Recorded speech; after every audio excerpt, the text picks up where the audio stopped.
Halo semuanya, Rocky Cisir. Gimana? Masih malas mencuci sarung bantal? Sama dong kalau gitu. Kali ini saya akan menceritakan sebuah alur cerita film Silent Night tahun 2023. Dibintang filmi oleh Joel Kinnaman, dan film ini disutradarai oleh John Woo yang menceritakan sesosok bapak-bapak biasa saja, bukan mantan kolonel terlatih ataupun mantan gangster yang membalaskan dendam atas kematian anaknya. Oke, sebelum lanjut ke dalam ceritanya, pasang handsfree, enakan posisi, dan mari kita lanjut ke dalam ceritanya.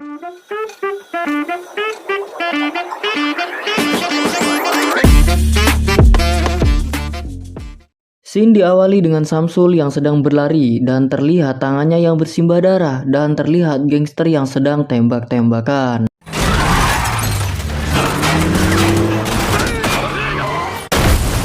Kemudian Samsul memukul salah satu mobil gangster itu, namun naas Samsul harus berakhir dengan ditembaknya tenggorokannya.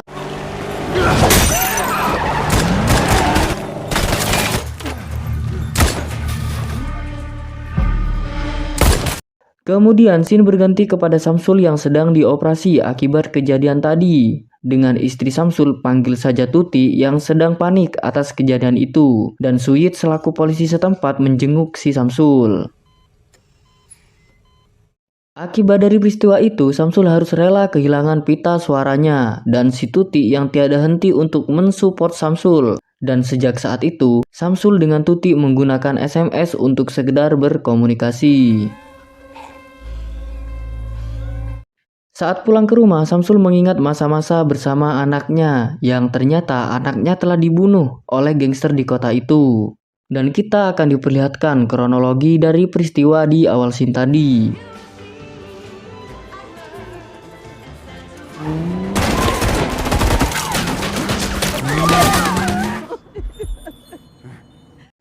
Singkat cerita, Samsul bangkit dari kedepresiannya dan Samsul pergi ke gedung kepolisian di negaranya untuk mencari identitas pelaku pembunuh anaknya, dan dari sinilah ia melatih dirinya dengan keras demi membalaskan dendam kematian sang anak.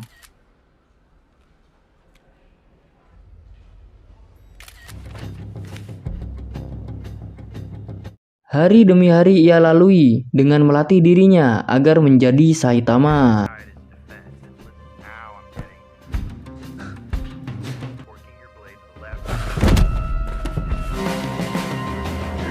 Kemudian Samsul membeli mobil rongsok dan merestorasinya, dan beberapa senjata tajam.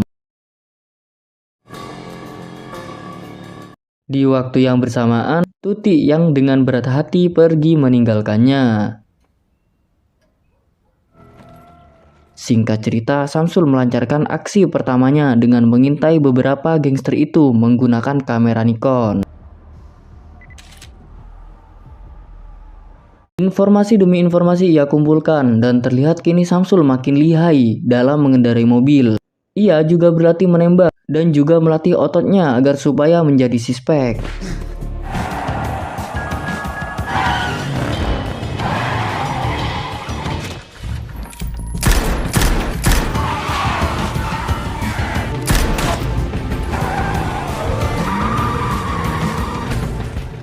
Kemudian scene berganti saat ia keluar dari swalayan dan bertemu dengan gangster yang telah menghancurkan hidupnya. Namun, saat Samsul akan menyerang gangster itu, Samsul mengurungkan niatnya karena banyak sekali anak kecil di tempat itu dan malah dibully olehnya.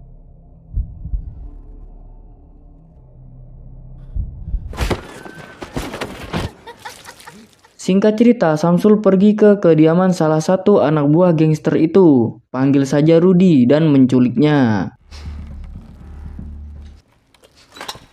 Saat Samsul mengajukan beberapa pertanyaan, Rudy dapat melepaskan diri dan melawan balik Samsul, yang untungnya di perkelahian itu dimenangkan oleh Samsul.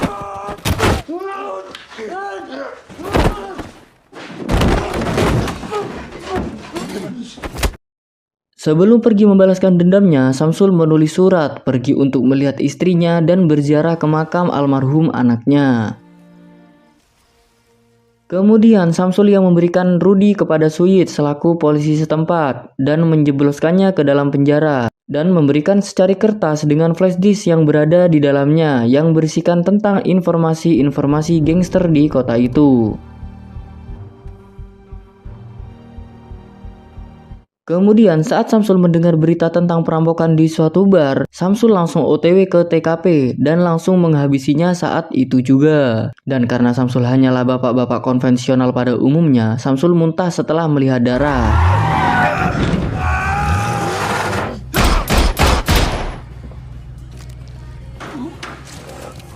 Kemudian Samsul memotong 2 jari dari anak buah Tomo dan mengirimkannya sebagai ancaman. Singkat cerita, scene berganti kepada Samsul yang menghampiri lokasi perang geng yang ikut membantu para polisi dari balik bayangan.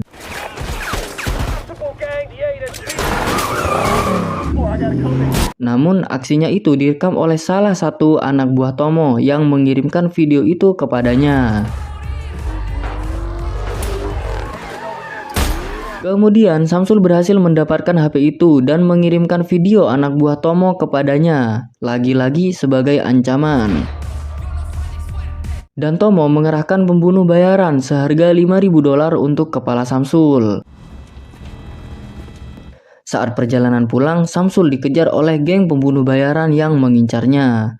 Samsul yang terlatih pun dengan mudah membantai satu persatu kerucu itu.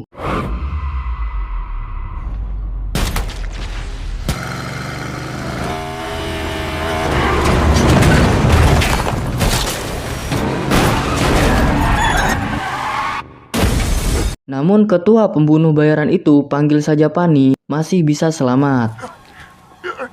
Di sini Suit mulai menginvestigasi tempat Tomo berada. Kemudian scene berganti kepada Tomo yang menyuntikkan cairan kepada wanitanya demi memuaskan hasrat liar birahinya. Saat di sebuah gang, Samsul mendapatkan informasi dari HP dari musuhnya tadi bahwa semakin banyak yang mengincarnya. Dan tak membuang-buang waktu, Samsul langsung menggempur markas geng itu sendirian.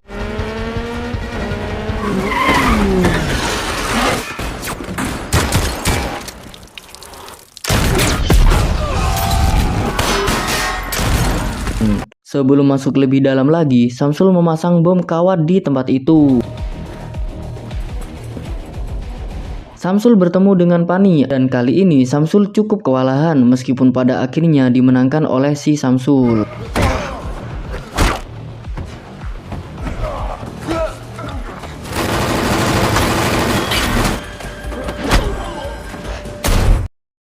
Di waktu yang bersamaan, Suit ikut serta membantu Samsul. Saat mereka menyatukan kemampuannya, mereka dihujani peluru oleh seorang wanita yang mengakibatkan mereka kewalahan.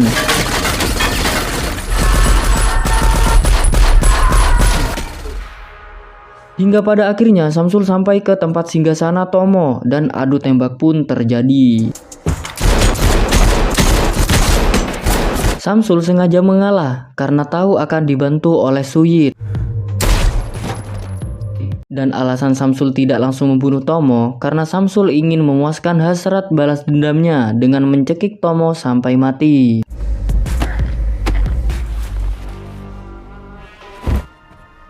Dan cerita diakhiri dengan Tuti yang harus rela kehilangan Samsul dengan membaca secari kertas yang ditinggalkan kepadanya. Anjing lah, sad ending bangsat. Tamat. Saya Rokici selaku pengisi suara, mohon undur diri, salam mantap jiwa.